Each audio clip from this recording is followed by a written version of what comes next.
కూటమి ప్రభుత్వం 2 ఏళ్ల పాలనపై బహిరంగ చర్చకు తాను సిద్ధమని అనపర్తి ఎమ్మెల్యే నలిమిలి రామకృష్ణారెడ్డి విసిరిన సవాల్ను స్వీకరిస్తున్నట్లు మాజీ మంత్రి తూర్పుగోదావరి జిల్లా వైసీపీ అధ్యక్షుడు చెల్లుపేట వేణుగోపాలకృష్ణ అన్నారు. శనివారం కాకినాడ ప్రభుత్వ ఆసుపత్రిలో కూటమి నేతల దాడిలో గాయపడినట్లు ఆరోపిస్తున్న రామవరం గ్రామానికి చెందిన నందిక సత్యనారాయణను పరామర్శించిన అనంతరం ఆయన మీడియాతో మాట్లాడుతూ అనపర్తి నియోజకవర్గంలో వైసీపీ నేతలపై దాడులు పెరిగాయని, పోలీసులను ఉపయోగించి వేధింపులకు పాల్పడుతున్నారని ఆరోపించారు. మాజీ ఎమ్మెల్యే డాక్టర్ సత్తి సూర్యనారాయణ రెడ్డి మాట్లాడుతూ కూటమి ప్రభుత్వం వచ్చిన తర్వాత నియోజకవర్గంలో భౌతిక దాడులు పెరిగాయని విమర్శించారు. అనంతరం ఆసుపత్రి అత్యవసర విభాగం హెచ్ఓడి డాక్టర్ కె సత్యవాణిని కలిసి బాధితుడికి అందిస్తున్న వైద్య సేవలపై ఆరా తీశారు. సత్యవాణి మాట్లాడుతూ రోగికి అవసరమైన అన్ని వైద్య పరీక్షలు నిర్వహించామని, సూపర్ స్పెషాలిటీ వైద్యులు పరీక్షించి చికిత్స అందిస్తున్నారని తెలిపారు. ఈ కార్యక్రమంలో వైసీపీ నాయకులు నార్ల శ్రీనివాస్, నొక్కి వినోద్ తదితరులు పాల్గొన్నారు.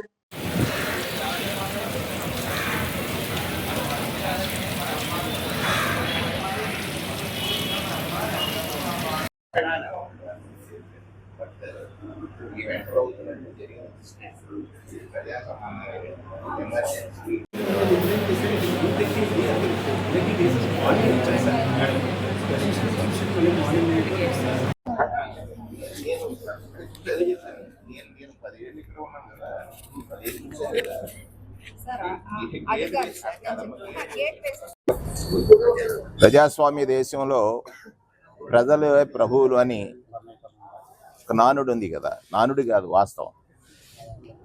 ఆ ప్రజలు ఎన్నుకున్నటువంటి పాలకులు తయారు చేసే చట్టాలు, ఆ చట్టాల ద్వారా పాలన రెండు సాగాలి. ఈ దేశంలో మనం కొన్ని వ్యవస్థలను ఏర్పాటు చేసుకున్నాం. ఆ వ్యవస్థల పట్ల ప్రజలు చాలా గౌరవంతో ఉంటారు. ఎందుకని? తనకు ఆపద వచ్చినప్పుడు ఆ వ్యవస్థ వాళ్ళని రక్షిస్తుంది అనేటువంటిది.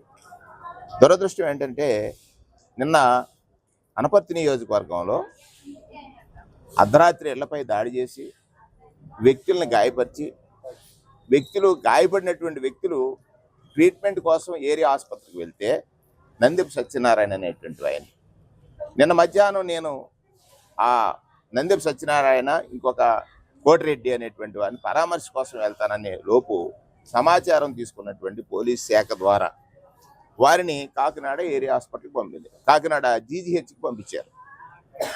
సరే, బెటర్ ట్రీట్మెంట్ కోసం పంపించారు. పొద్దున్న వెళ్ళి మేము పరామర్శ చేయాలని అనుకున్నాం.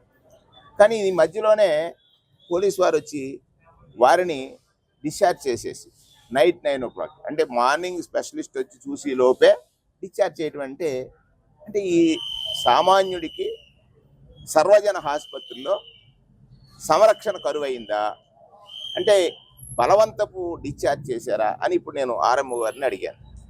ఇంకో దురదృష్టం, ఎంటర్ అవుతుంటే అంటే ప్రతిపక్షం వచ్చి అడుగుతుందంటే భయపడేటువంటి రీతిలో ఇక్కడ నిర్వహణ జరుగుతుంది, పాలన జరుగుతుంది అని అనటానికి ఇది ఒక పెద్ద ఉదంతం కనపడింది. అతనికి దెబ్బ తగిలిందని, ఎక్కడైతే ఫ్రాక్స్ ఉందని కన్ను దగ్గర కన్ను వాసిపోయినటువంటి పరిస్థితి చూసాం. ఇంటికి వెళ్ళిన తర్వాత అతనికి రైలింగ్స్ వచ్చి వామిటింగ్స్ అయ్యాయి. మళ్ళీ పొద్దున్న వచ్చారు. రాత్రి డిశ్చార్జ్ అయిన పేషెంట్ మళ్ళీ మార్నింగ్ వస్తే అడ్మిట్ చేసుకునేటువంటి పరిస్థితి మేము వచ్చేసరికి అంటే ఎట్లా జరుగుతుంది? ఈ రాష్ట్రంలో వ్యవస్థలు ఎలా పనిచేస్తున్నాయని అనటానికి ఇంతకంటే పెద్ద ఉదాహరణ అక్కర్లేదు. అతను ఎస్సీ సామాజిక వర్గం, బెటర్ ట్రీట్మెంట్ ఇవ్వాల్సినటువంటిది సర్వజన ఆసుపత్రిలో అతను వస్తే ఏదో మమ అనిపించి పంపించేటువంటిది దురదృష్టం. ఈ రాష్ట్రంలో ఆరోగ్యానికి సంబంధించిన ప్రతి అంశం మీద నిర్లక్ష్యమే కనపడతా ఉంది. ఇది ఇవాళ జరిగినటువంటి ఉదంతం.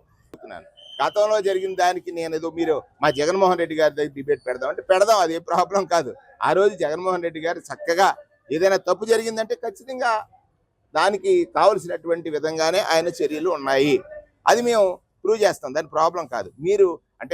మీరు మాట్లాడే దాంట్లో నేను మాట్లాడే దాంట్లో చర్చా వేదిక వేరే చేద్దాం. అనపర్తి నియోజకవర్గంలో ఈ 2 సంవత్సరాల కాలంలో మీరు వచ్చిన తర్వాత ఏ విధమైన చట్టబద్ధంగా జరిగాయా, చట్టవిరుద్ధంగా జరిగాయా, ఏ ప్రశ్నలకు మీరు ఎలా స్పందించారు, మీరు చేస్తున్నటువంటి ఏదైతే ఒక అవినీతి కార్యక్రమం దాన్ని వెలుగెత్తినప్పుడు మీ యొక్క చర్యలు ఎలా ఉన్నాయి, అది ప్రజాస్వామ్యబద్ధమా, ప్రజాస్వామ్య విరుద్ధమా, మనం చర్చ చేద్దాం. దానికి ఏ ప్రాబ్లం కాదు. ఆ చర్చకి అందరూ సిద్ధంగానే ఉంటారు, ఎవరు కూడా వెనక్కి వెళ్ళేది లేదు. కానీ ఇవాళ సర్వజన ఆసుపత్రి అంటే జనరల్ హాస్పిటల్లోకి వచ్చినటువంటి పేషెంట్ని రాజకీయ ఒత్తిళ్లతో రాత్రికి రాత్రే ఇంటికి పంపించేయడం, డిశ్చార్జ్ సమరీ కూడా ఇవ్వాల, ఇవ్వకుండా పంపించేయడం అని అంటే ఎంత బాధ్యతారాహిత్యంగా ఈ ప్రభుత్వం పనిచేస్తుంది.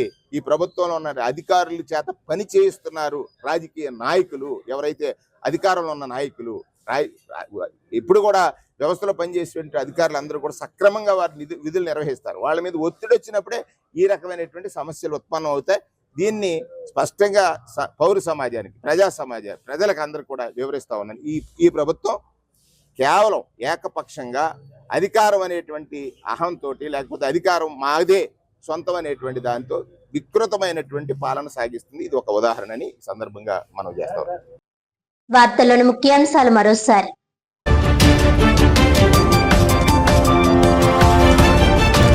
₹1,52 కోట్ల వ్యయంతో కాకినాడ జిల్లా ఐలేశ్వరం మున్సిపాలిటీలో సమీకృత ఘన వ్యర్థాల నిర్వహణ కేంద్రం గుడివాడ నుంచి వర్చువల్ విధానంలో ప్రారంభించిన ముఖ్యమంత్రి చంద్రబాబు నాయుడు.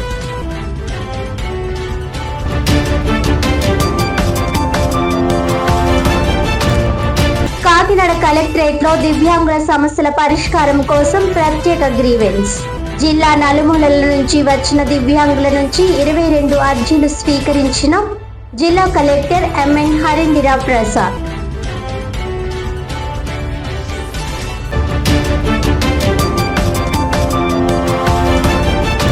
కూటమి ప్రభుత్వం 2 ఏళ్ల పాలనపై బహిరంగ చర్చకు తాను సిద్ధం. అనపర్తి ఎమ్మెల్యే నలిమిలి రామకృష్ణారెడ్డి సవాల్ను స్వీకరిస్తున్నట్లు వెల్లడించిన మాజీ మంత్రి, తూర్పుగోదావరి జిల్లా వైసీపీ అధ్యక్షుడు చెల్లుబోయిన వేణుగోపాలకృష్ణ.